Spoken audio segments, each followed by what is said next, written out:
$40 Million Slaves by William C. Rhoden tells the history of black athletes navigating the racist efforts to limit their participation in sports. Largely focused on athletes in America, the book begins in the 1700s and continues into the 2000s. Through the stories of various athletes, Rhoden presents his case for how organized black athleticism as a means of control was first cultivated on plantations and shows how that mentality continues into the present. $40 Million Slaves makes 3 points, the first 2 of which there is no denying. Point 1. Black athletes' ability to thrive and dominate in situations where physical ability is a determining and equalizing factor is indicative of what black people at large might be able to achieve in other industries and areas of society with a level playing field and equal access to resources. Point 2. Black athletes have been a significant physical presence in sports such as basketball, football, and baseball, but with little actual authority or ownership in these professional leagues. Point 3.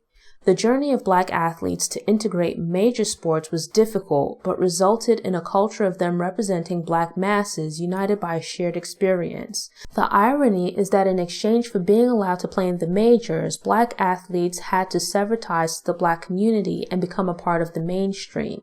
And as part of this trade-off, they had to stop speaking out about race and social issues to remain non-threatening and palatable to their general fans. The book's title is coined from a phrase that was shouted at the basketball player Larry Johnson during a game. Johnson had previously made comments about the manner in which black athletes were treated and the industry's efforts to get the group to see themselves as separate from the larger black community. His lamentations were dismissed as merely sour grapes, griping from a highly paid athlete who should have been grateful for the opportunities given to him. In actuality, his ability to look at his success and see how lucky he'd been to find sports and use it as a way out of poverty did not result in him seeing himself as special or the people in his old neighborhood as being the problem. Instead, he recognized the overall unfairness of being locked into poverty and having his odds of escape be dependent on catching a lucky break. In some ways, the book is an incredibly astute metaphor for the impact of integration on the broader black community. But the title struck me as inappropriate because regardless of what current professional athletes might endure, in no way possible is their experience anything like what our ancestors had to deal with. There are levels to this.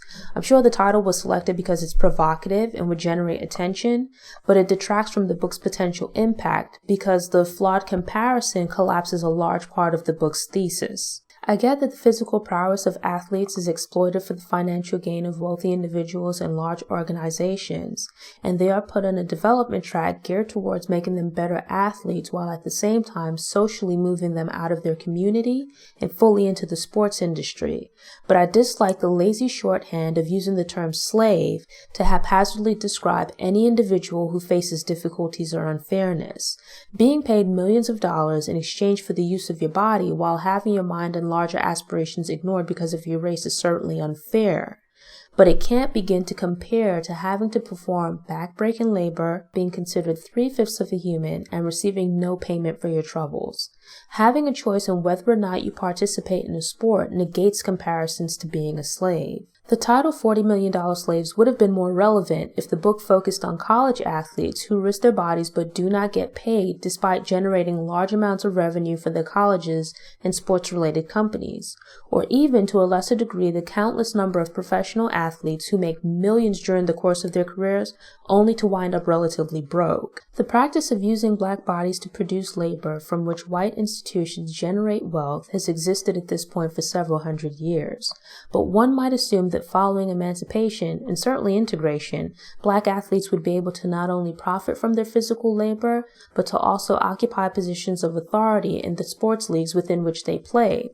Rhoden is at his strongest when diving into examples aimed at showing that this is not the case. $40 Million Slaves shows a repetitive cycle that occurs throughout history across various sports. One of the book's strong points is when it dives into specific stories, showing how the cycle took place in horse racing, bicycle racing, boxing, etc. A new sport would emerge, or an existing sport would become more formally organized. Black athletes would begin participating in the sport or league, and as the popularity of the sport grew, it would begin to offer bigger paydays, resulting in more athletic hopefuls and increased competition. Black athletes would be viewed as a threat when they began to become more wealthy, prominent, and/or dominant. The governing bodies would then either prevent black athletes from competing outright or would bend the rules to give white athletes a competitive advantage. On the flip side, we also see the cycle of sports being integrated. Black athletes would be eliminated from a sport or mainstream league. The league would continue to exist but lose some popularity and excitement because part of the audience would leave with the black athletes and the remaining participants would be fairly homogeneous. Black entrepreneurs seized the opportunity to build teams and leagues from the now available black talent, but eventually team owners and managers in the mainstream leagues would become aware of what had been built with black talent and aspire to add it to their rosters. There would then be another push to integrate black athletes back into the leagues, while at the same time wresting control and ownership from black owners, coaches, and managers. Yet in either case, the examples of transition phases during the integration of sports disprove part of the book's thesis. There's an obvious divide between black players and team owners/coaches, regardless of the race of the coach or owner. Black coaches and owners are shown as being just as willing to use black athletes for their physical abilities, but with the difference being their willingness to develop and educate black athletes without cutting them off from black social concerns. Rhoden repeatedly states that black athletes are now highly paid slaves because they don't have authority and don't use their platform to speak out against racial injustice. But this is not a new or recent phenomenon, as athletes are shown to operate in this manner throughout the book, regardless of whether or not they are playing on mainstream teams. The examples of the Negro Leagues in historically black colleges and universities, HBCUs, losing black players to white leagues explains that they took for granted what turned out to be their temporary monopoly on black talent. Granted, this wasn't necessarily as nefarious as it might sound. The reality was that black colleges and team owners didn't have the same relationships as their white counterparts. Black team owners often didn't own their stadiums and experienced difficulty in establishing revenue streams. HBCUs, for a variety of reasons, didn't offer training facilities or media exposure on par with white schools. As a result, the major and mainstream leagues remained more lucrative aspirations for black athletes. When the opportunity came to play in such leagues, it would more likely be financially rewarding and offer more resources. Given the chance to play in the mainstream leagues, black athletes seized it. Black athletes were in the position of having to choose between being merely part of the crew in a huge ship or captain on a small boat.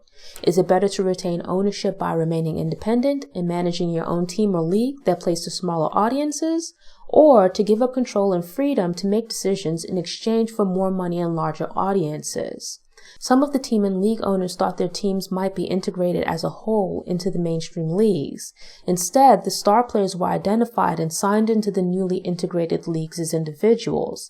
It's eye-opening to see how this method of integration allowed the mainstream leagues to launch the practice of grabbing black bodies while leaving the minds behind.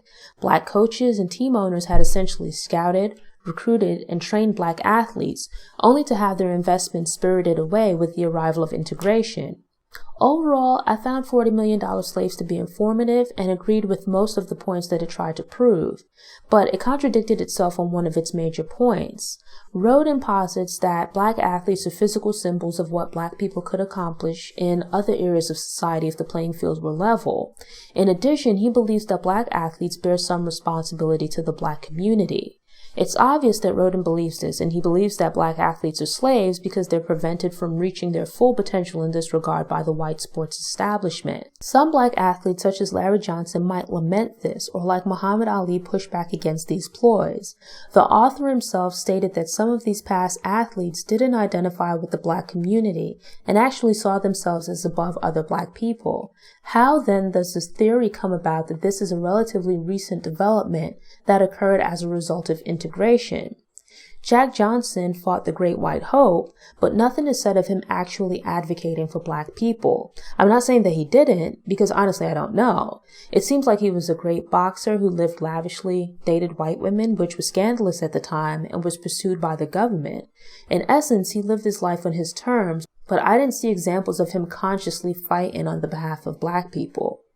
Older black athletes such as Isaac Burns Murphy, Moses Fleetwood Walker, and Marshall Major Taylor are also profiled. They straddle that early period during which black athletes were initially allowed to participate in mainstream sports before being forced out. Some of these athletes were certainly gifted, but did little else for the black community beyond living relatively lavish for black people during their respective time periods.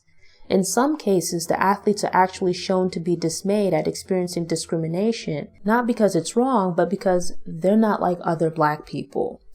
Who's to say that any of these men would have been activists once integration was in effect if they too were merely fighting for acceptance into mainstream sports?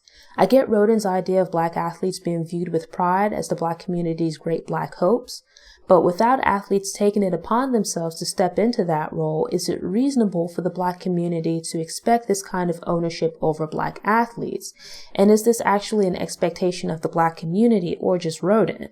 Now, I'm very pro-black and for black empowerment, but in general, I'm not very impressed by black athletes or entertainers. It's not that I don't like them, but I don't believe in putting them or anyone else on pedestals. So I don't understand the expectation of black athletes advocating or sacrificing on behalf of the black community when these expectations are not also placed on less prominent everyday black folks regardless of their profession or station in life. I do agree that a trade-off occurred when black people began to be allowed into formerly all-white industries and organizations. Black people as a whole lost a good deal of community solidarity and self-sufficiency as a result of integration. A lack of feeling responsible to the black community is not solely endemic to black athletes. In exchange for access to schools with more resources and better paying jobs, regular black people are also expected to not rock the boat. As with sports, the institutions control the amount and types of positions that would be filled by black people. Low levels of black ownership and people in management positions also exist in many other industries. Though admittedly, unlike sports, black people may not be a sizable amount of the physical workforce. Don't get me wrong, $40 Million Slaves is a good book, but it requires overlooking some flawed arguments. From reading the book, I got the sense that William C. Rhoden derived a lot of personal pride from black athletes. They had an impact on him as a person, his view of the world, and ultimately his career. There's nothing really wrong with liking sports or athletes, but there's some obvious bias here in discussing people he thinks should be heroes because of their profession rather than their individual deeds. I also don't understand being surprised at the lack of black ownership and management in sports. Imagine that you're treated badly and eventually kicked out of a league because of your race. You go off and start or play in another league largely comprised of people of your race. Eventually, the old league comes to realize your talent and invites you back to play. There's some terms and conditions, but you're offered a salary and a spot on a team. But why would you expect the old league to willingly offer you a seat at the table? How often do people just willingly give up power or money? Especially if they've shown in the past just how little they care for or value you. Would you really be surprised at them not also including an invitation for you to coach, manage, or own a team? I view Bob Johnson as being problematic because of some of the content aired on the channel that he founded and comments that he's made. But I didn't think Rhoden's argument against Johnson selling his company to Viacom made much sense. He seemed to believe that Johnson should have taken less money and sold to another black company, seeing that difference is somehow given back to the black community. I agree with supporting black-owned companies, but do not agree with the idea of holding black-owned companies to unreasonable expectations that are not also applied to companies owned by members of other races or ethnic groups. Just think of the numerous companies with little to no black people in management that are patronized by black customers, but they're not disparaged or boycotted. After Michael Jordan left the Bulls for the second time, I stopped watching basketball and lost track of what was going on in the industry. I knew that he'd returned to the Wizards, but never watched the game and didn't know what was going on. So it was interesting to learn about how his brand had been developed early in his career, but I was surprised to learn the details of his final retirement. Making that story the foundation of the book and using it to anchor the other examples of black athletes being shut out of or tightly controlled in various sports would have likely resulted in a nearly perfect book. It should be noted that Rhoden does make an attempt to also address how the machinations of the sports industry have also affected black women. He rightfully points out that as with the wider civil rights and women's rights movements, the concerns particular to Black women have been overlooked if not outright ignored. But this is all pretty much limited to one chapter and really just one thorough example. While stating that Black women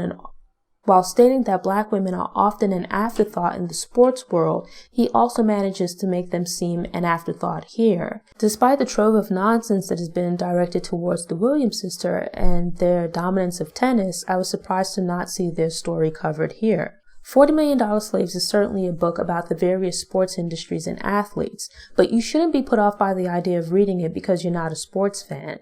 To be clear, I was a huge sports fan as a kid, especially a fan of Michael Jordan and the Bulls, so reading about the behind-the-scenes stories from that time was interesting and somewhat nostalgic. But I refused to watch basketball since Jordan retired from the Bulls, and it's been a few years since I've watched a non-Super Bowl football game. But I still found the book to be incredibly interesting as the stories focus less on sports trivia and more on the strategies to get Black athletes into leagues or to keep them out.